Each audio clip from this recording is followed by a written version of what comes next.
Morning students, this is social Jayanti Miss.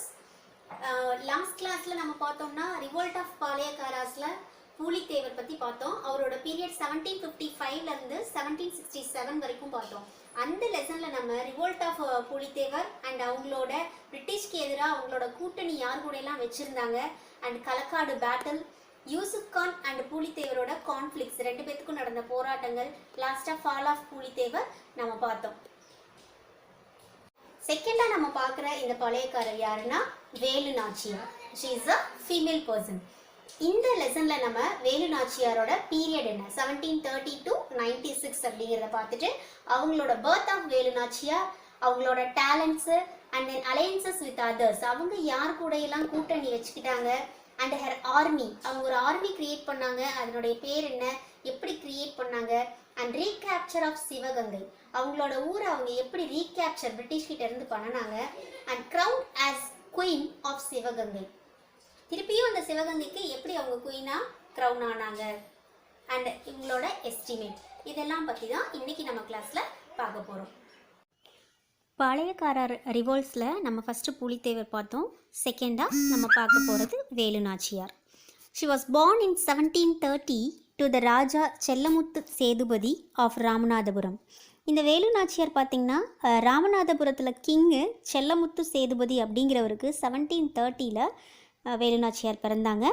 Velu Nachiyar was the only daughter of this royal family. இந்த அரச குடும்பத்தில் ஒரே ஒரு பெண் வாரிசாக இந்த வேலு நாச்சியார் பிறந்தாங்க.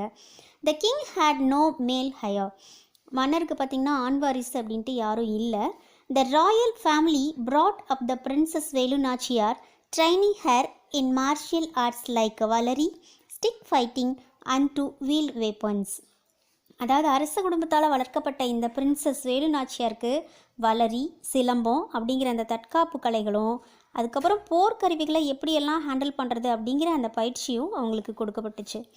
She was also adept in horse riding and archery, apart from her proficiency in English, French and Urdu. And English, French, Urdu languages நல்லா கற்றுட்டு இருந்தாங்க. அண்டு குதிரை ஏற்றத்தையும் வில்வித்தையிலையும் ரொம்ப திறமையானவங்களாக வேலு நாச்சியார் இருந்தாங்க. At the age of 16, Velu Nachiyar was married to முத்துவடுகர், the Raja of Sivaganga, and had a daughter by name வெள்ளச்சி நாச்சியார். இந்த வேலு நாச்சியார் தன்னோட 16வது வயதில் முத்துவடுகர் அப்படிங்கிறவரை marriage பண்ணுறாங்க. அவங்க ரெண்டு பேர்த்துக்கும் ஒரு பெண் குழந்தை பிறந்தது. அந்த குழந்தையோட பேர் வெள்ளச்சி நாச்சியார். இவங்க பேர் வேலு நாச்சியார், இவங்க ஹஸ்பண்ட் பேர் முத்துவடுகர், அண்ட் இவங்களோட குழந்தை பேர் வெள்ளச்சி Nachiyar. In 1772, the Nawab of Arcot and the company troops under the commander of Lieutenant Colonel Bonjour stormed the Kalayar Kovil Palace. In 1772ல ஆர்காடு நவாபும் லெப்டினன்ட் கர்னல் பான்ஜோர் அப்படிங்கிறவரோட தலைமையில் கம்பெனி படைகள் என்ன பண்ணுது, ரெண்டும் சேர்ந்து காளையார் கோவிலில் இவங்களோட அரண்மனையை தாக்குறாங்க. இந்த ensuring battle Muthuvadugar was killed. இங்கே ஏற்பட்ட போரில் முத்துவடுகர் பார்த்திங்கன்னா கொல்லப்படுறாரு. Velu Nachiyar escaped with her daughter and lived under the protection of Gopala Nayakkar at Virupachi near Dindigul for 8 years. தன்னோட குழந்தையை தூக்கிட்டு தப்பிச்சு ஓடிப்போன இந்த வேலு நாச்சியார் கோபால நாயக்கரோட பாதுகாப்பில் திண்டுக்கலுக்கு பக்கத்தில் இருக்கிற விருப்பாச்சி அப்படிங்கிற இடத்துல அவரோட லைஃப் ஒரு 8 years வாழ்ந்தாங்க. During her period in hiding, Velu Nachiyar organized an army and succeeded in securing an alliance with not only Gopala Nayakkar but Hyder Ali as well. மறைஞ்சு வாழ்ந்த இந்த டைமில் பார்த்திங்கன்னா வேலு நாச்சியார் ஒரு படப்பிரிவை உருவாக்கியதோட மட்டுமல்லாமல் கோபால நாயக்கரோட மட்டுமில்லை ஹைதர் அலி கூடவும் ஒரு நல்ல கூட்டணி வச்சுக்கிட்டாங்க. Thalavai தாண்டவராயனார் wrote a letter to Sultan Hyder Ali on behalf of Velu Nachiyar asking for 5,000 infantry and cavalry to defeat the English. அதாவது வேலு நாச்சியாரோட சார்பில் ஹைதர் அலிக்கு தலவாய் தாண்டவராயனார் அப்படிங்கிறவர், தலவாய் அப்படின்னா என்ன மீனிங்னா ஒரு இராணுவத்தோட தலைவர் அப்படின்னு அர்த்தம். தலவாய் தாண்டவராயனார் எழுதிய லெட்டரில் பிரிட்டிஷை தோற்கடிக்க 5000 காலாட்படைகளும் 5000 குதிரை படைகளும் அனுப்பும்படி கேட்குறார். Velu Nachiyar explained in detail in Urdu all the problems she had with East India Company. Velu Nachiyar பார்த்திங்கன்னா உருது மொழியில் தனக்கு ஏற்பட்ட ப்ராப்ளம் எல்லாத்தையுமே அவங்க நல்லா டீட்டெயிலாக எக்ஸ்பிளைன் பண்ணியிருந்தாங்க. She conveyed her strong determination to fight the English. And English கூட மோதுறதுல இவங்க ஸ்ட்ராங்காக இருக்கிறேனும் அந்த லெட்டரில் மென்ஷன் பண்ணியிருந்தாங்க.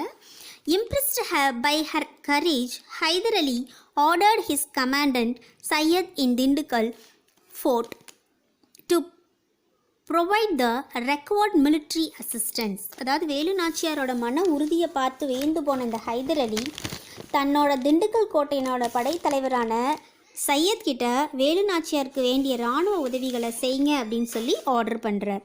Velu Nachiyar employed agents for gathering intelligence to find where the British had stored this ammunition.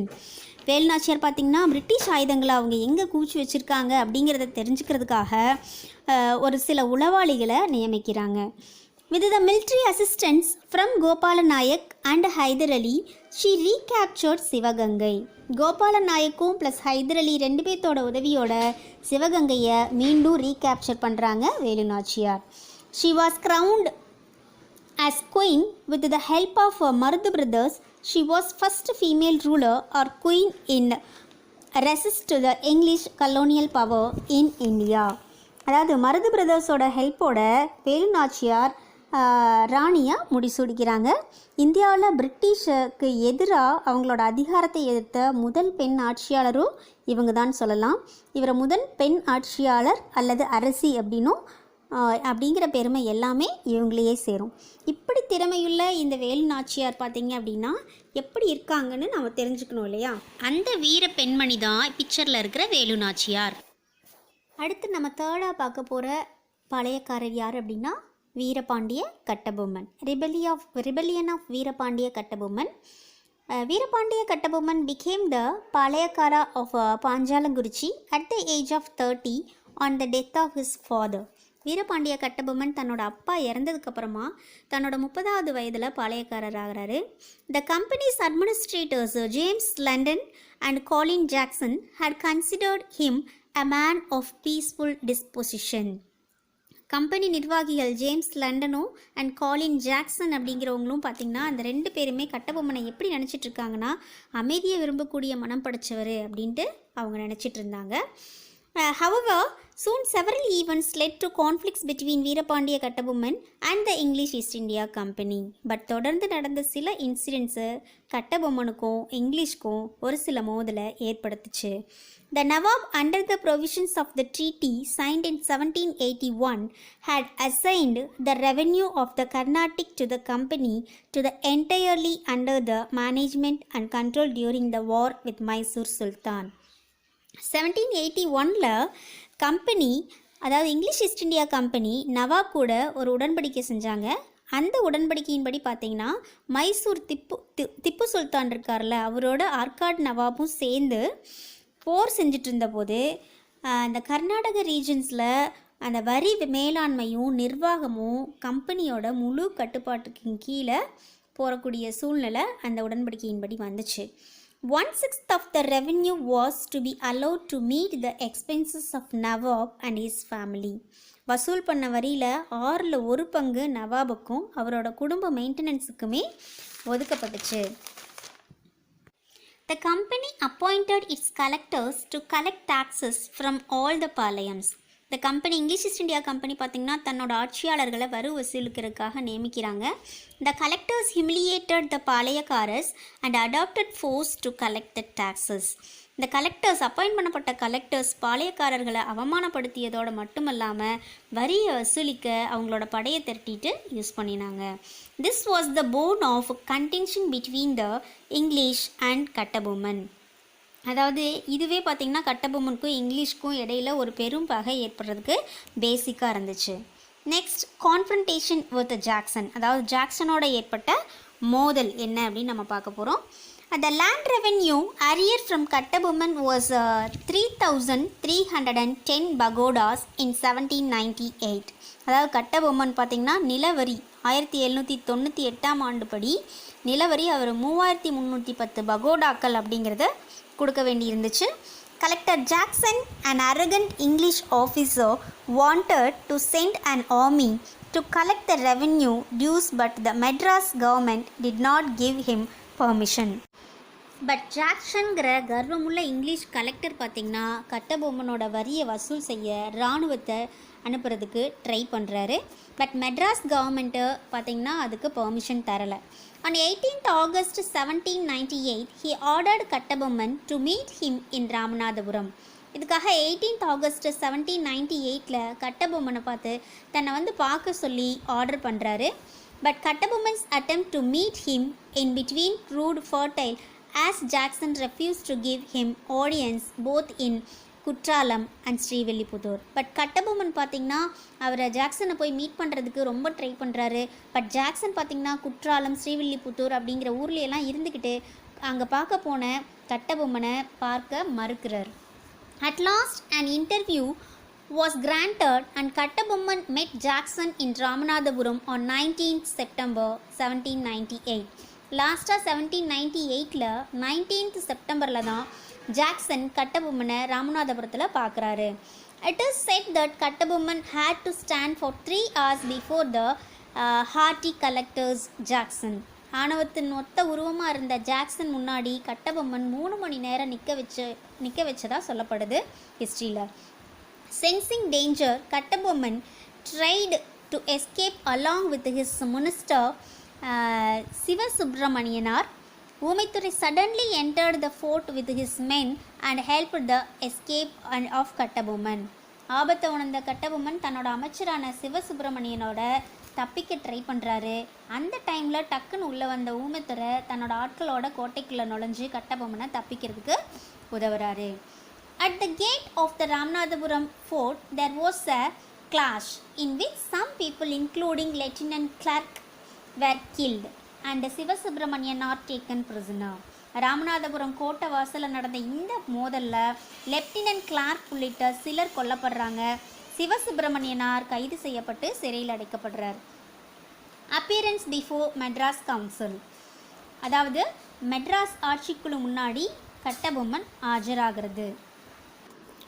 On his return to Panjalakurchi, Kattabomman represented to the Madras Council about how he was ill-treated by the collector Jackson. The council asked Kattabomman to appear before a committee with William Brown, William Oram and John Casmajo as members. Meanwhile, Governor Edward Clive ordered the release of Sivasubramanianar and the suspension of the collector Jackson. Kattabomman appeared before the committee that sat on 15th December 1798 and reported on what transpired in Ramanathapuram. The committee found Kattabomman was not guilty. Jackson was dismissed from service and a new collector S.R. Lushington appointed. Kattabomman cleared almost all the revenue arrears, leaving only a balance of 1080 pagodas. அதாவது மெட்ராஸ் ஆட்சிக்குழு முன்னாடி கட்டபொம்மன் ஆஜராகிறாரு. பாஞ்சாலங்குறிச்சிக்கு திரும்பிய கட்டபொம்மன் பார்த்திங்கன்னா அந்த collector Jackson தன்னை எப்படியெல்லாம் அவமானப்படுத்தினார் அப்படிங்கிறத இந்த மெட்ராஸ் கவுன்சிலில் அவர் தெரியப்படுத்துகிறார். இந்த கவுன்சிலில் பார்த்திங்கன்னா வில்லியம் ப்ரவுன், வில்லியம் ஓரம், ஜான் காசாமேஜோ அப்படிங்கிறவங்க இருந்தாங்க. இந்த 3 பேர் அடங்கிய குழு தான் மெட்ராஸ் கவுன்சில். இவங்க முன்னாடி கட்டபொம்மனை ஆஜராகணும் அப்படின்னு சொல்லி இந்த கவுன்சில் ஆர்டர் பண்ணுது. இவரும் போய் ஆஜராகி நடந்தது எல்லாத்தையும் சொல்கிறார்.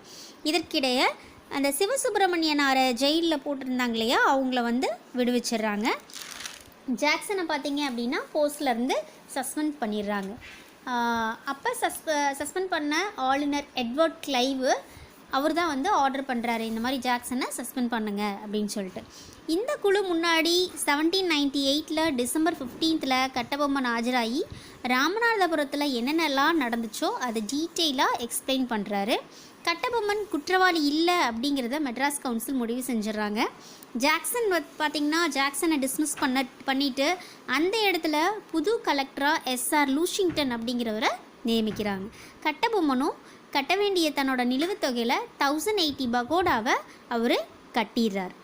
நெக்ஸ்ட் நம்ம பார்க்க போகிறது கட்டபொம்மன் அண்ட் த கான்ஃபிடரன்சி ஆஃப் பாளையக்காரர்ஸ். அதாவது கட்டபொம்மனும் பாளையக்காரர்களோட கூட்டமைப்பு எப்படி இருந்துச்சு. In this meantime, Marudhu Pandiyas of Sivagangai formed the South Indian Confederacy of rebels against the British with the neighbouring Palayakars like Gopala Nayak of Dindigul and Yadul Nayak of Aanaimalai. இதற்கிடையில் பார்த்திங்கன்னா திண்டுக்கல்லில் Gopala Nayakkar and ஆனைமலையில் Yadul Nayakkar அப்படிங்கிறவங்க 2 பேரும் and சவுத்தில் பார்த்திங்கன்னா நியர்பையில் இருக்கிற எல்லா பாளையங்களுமே எல்லாத்தையும் சேர்த்து கூட்டணி ஆக்குறாரு. யார்? மருது பாண்டியர்கள், சிவகங்கையை சேர்ந்த மருது பாண்டியர்கள். Marudhu Pandiyas acted as its leader. அந்த மருது பாண்டியர்கள் தான் அதனுடைய தலைவராக செயல்பட்டு வந்தாங்க. The Tiruchirappalli proclamation had been made. Tiruchirappalli அறிக்கை அப்போ தயாரிக்கப்பட்டுச்சு. Kattabomman was interested in this confederacy. இந்த கூட்டணியில் கட்டபொம்மன் ரொம்ப ஆர்வம் இருக்கிறதா நினைக்கிறாரு. Collectors Lushington prevented Kattabomman from meeting the Marudhu brothers. அப்போ புதுசாக நியமிக்கப்பட்ட அந்த கலெக்டர் லூஷிங்டன் என்ன பண்ணுறாருனா, இந்த மருது பிரதர்ஸை கட்டபொம்மன் போய் மீட் பண்ணுறதை எப்படியாவது தடுக்கிறதுக்கு ட்ரை பண்ணுறார். But Marudhu brothers and Kattabomman jointly decided on a confrontation with the English. ஆனால் மருது பிரதர்ஸும் கட்டபொம்மனும் இணைஞ்சு இங்கிலீஷ்க்கு எதிர்க்கலாம் அப்படின்ட்டு டிசைட் பண்ணிடுறாங்க. Kattabomman try to influence Sivagiri palayakkaras who refused to join. But the Palayakaras of Sivagiri was a tributary to the company. Kattabomman பார்த்திங்கன்னா தன்னோட செல்வாக்கை பயன்படுத்தி சிவகிரி பாளையக்காரங்களை தங்களோட இணைக்கிறதுக்கு ட்ரை பண்ணுறாங்க. ஆனால் ஆல்ரெடி சிவகிரி பாளையக்காரர்கள் இங்கிலீஷ்க்கு கப்பம் கட்டிகிட்டு இருக்கிறதுனால அவங்க என்ன பண்ணுறாங்க, இவங்களோட ஜாயின் பண்ணுறதுக்கு மறுக்கிறாங்க. So the company considered the expedition of Kattabomman as a challenge to their authority. The company ordered the army to march on to Tirunelveli.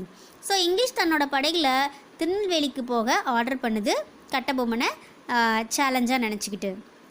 Next the siege of Panchalankurichi. பாஞ்சாலங்குறிச்சியை எப்படி முற்றுகையிடுறாங்க அப்படிங்கிறது தான். In May 1799, Lord Wellesley issued orders from Madras for the advance of forces from Tiruchirappalli, Thanjavur and Madurai to Tirunelveli. Major Bannerman commanded to the troops, the Travancore troops, to join the British. On 1st September 1799, an ultimatum was served on Kattabomman to surrender. Kattabomman's evasive reply prompted Bannerman to attack his fort. Bannerman moved his entire army to Panjalanguruchi on 5th September.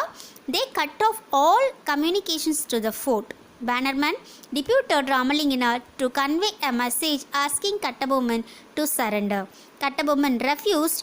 Ramalingana gathered all the secrets of the fort and on the basis of his report, Bannerman decided the strategy of the operation. In a clash at Kallarpatti, Siva Subramanianar was taken a prisoner. The siege of பாஞ்சாலங்குறிச்சியை எப்படி முற்றுகையிடுறாங்க அப்படிங்கிறது தான். May 1799 பார்த்தீங்க அப்படின்னா மெட்ராஸில் இருந்து Wellesley பிரபு என்ன பண்ணுறாரு, திருச்சிராப்பள்ளி, தஞ்சாவூர் அண்ட் மதுரை இந்த பகுதியிலெல்லாம் தன்னோட படைகளை நிறுத்தி வச்சுருக்காரு. எதுக்கு அப்படின்னா திருநெல்வேலிக்கு போகிறதுக்காக. அங்கே நிறுத்தி வச்சுருந்த படைகளை திருநெல்வேலிக்கு போங்கன்னு சொல்லியும் ஆர்டர் பண்ணிடுறாரு. இந்த படைகளுக்கு தலைவராக மேஜர் பேனர்மன் அப்படிங்கிறவர் இருக்கார். ட்ரிவாங்கூர் படைகளும் பிரிட்டிஷ் படைகளோடு சேர்ந்து கட்டபொம்மனை சரணடைய சொல்லி ஆர்டர் பண்ணுறாங்க செப்டம்பர் 1, 1799. அந்த ஆர்டரு செப்டம்பர் 1, 1979 இஷ்யூ ஆகுது. பட் கட்டபொம்மன் எவாசிவ் ரிப்ளை கொடுக்குறார். எவாசிவ் ரிப்ளை அப்படின்னா என்னென்னா, எதுக்குமே ஒரு பிடி கொடுக்காத பதில் கட்டபொம்மன் சொல்கிறாரு. ஸோ பேனர்மேன் என்ன பண்ணுறாருன்னா கட்டபொம்மன் இருந்த கோட்டையை அட்டாக் பண்ணுறாரு. பேனர்மேன் செப்டம்பர் 5 தன்னோட முழு படைகளையும் பாஞ்சாலங்குறிச்சிக்கு கொண்டு நிறுத்திடுறார். கோட்டையில் இருக்கிற அனைத்து தொடர்புகளையும் என்ன பண்ணிடுறாருன்னா இவர் கட் பண்ணிடுறாரு. அண்ட் ராமலிங்கரை பார்த்திங்கன்னா தூது அனுப்பி கட்டபொம்மனை சரணடைய சொல்லுங்கன்னு கேட்குறாரு. பட் கட்டபொம்மன் என்ன பண்ணுறாருன்னா அதுக்கு மறுக்கிறார். நல்லா சரணடைய முடியாது அப்படின்னு சொல்லி மறுக்கிறாரு. அப்படி தூது போன அந்த ராமலிங்கர் என்ன பண்ணுறாரு, கோட்டையில் என்னென்னலாம் எங்கெங்கெல்லாம் இருக்குது அப்படிங்கிற எல்லா ரகசியத்தையும் கலெக்ட் பண்ணிவிட்டு திரும்ப வந்துடுறார். அந்த கலெக்ட் பண்ண அந்த ரகசியத்தை வச்சு பேனர்மேன் என்ன பண்ணுறாருன்னா ஒரு ஆப்ரேஷன் ரெடி பண்ணுறாரு. அப்போ பார்த்திங்கன்னா கல்லர்பட்டியில் நடந்த அந்த மோதலில் சிவசுப்பிரமணியனாரை கைது செய்கிறாங்க. தென் எக்ஸிக்யூஷன் ஆஃப் கட்டபொம்மன். அதாவது கட்டபொம்மனை பார்த்திங்க அப்படின்னா தூக்கில் போடுறது. Kattabomman escape to Pudukkottai the British put a price on his head. Betrayed by the Rajas of Ettayapuram and Pudukottai, Kattabomman was finally captured. Siva Subramanianar was executed at Nagalapuram on the 13th September. Bannerman made a mockery of a trial for Kattabomman in front of the Palayakaras on 16th October. During the trial, Kattabomman bravely admitted all the charges levelled against him. Kattabomman was hanged from a tamarind tree in the old fort of Kayathar, close to Tirunelveli, in front of all the fellow Palayakaras. Thus ended the life of the celebrated Palayakaras of Panjalankurichi. Many folks ballad on Kattabomman helped keep his memory alive among the people. இந்த கட்டபொம்மனை பார்த்தீங்கன்னா எப்படி போட்டாங்க தூக்கில் அப்படின்னா, கட்டபொம்மன் புதுக்கோட்டைக்கு தப்பிச்சு போகிறாரு. அப்படி தப்பிச்சு போன அந்த கட்டபொம்மனுக்கு பிரிட்டிஷ் என்ன பண்ணுறாங்கன்னா, அவரோட தலைக்கு வெகுமதின்னு சொல்லி டிக்ளேர் பண்ணுறாங்க. புதுக்கோட்டை எட்டயபுரம் 2ல் இருக்கிற அந்த அரசர்கள் பண்ண துரோகத்தால் கட்டபொம்மன் அட் லாஸ்ட் அவங்கள்ட்ட பிடிபடுறாரு. சிவசுப்பிரமணியனாரை நாகலாபுரத்தில் செப்டம்பர் 13th தூக்கிலிட்டுறாங்க. அண்ட் பேனர்மேன் பார்த்திங்கன்னா விசாரணை அப்படிங்கிற பேரில் பாளையக்காரர்கள் முன்னாடி அக்டோபர் 16th கட்டபொம்மனை அழைச்சி விசாரிக்கிறாரு. விசாரணையும் போது கட்டபொம்மன் தன் மீது சுமத்தப்பட்ட எல்லா குற்றங்களையும் அவர் ஈஸியாக ஒத்துக்கிறார். அண்ட் திருநெல்வேலியில் பார்த்திங்கன்னா, திருநெல்வேலிக்கு பக்கத்தில் கயத்தாறு இருக்கிற அந்த ஊரில் ஒரு பழைய கோட்டை, அதுக்கு முன்னாடி இருக்கிற அந்த புளி மரத்தில் பார்த்திங்கன்னா எல்லா பாளையக்காரர்கள் முன்னாடியும் கட்டபொம்மனை தூக்கிலிடுறாங்க. அதோட கட்டபொம்மனோட வாழ்வு முடிந்தது. அவரோட நாட்டுப்புற பாடல்கள் அவரோட நினைவை இன்றைக்கும் உயிரோடு வச்சிருக்கிற மாதிரி இருக்குது. அப்பேற்பட்ட கட்டபொம்மனோட பிக்சர் தான் இப்போ நீங்கள் பார்த்துட்ருக்கிறது. Thank you students. மீதியை நெக்ஸ்ட் கிளாஸில் பார்க்கலாம்.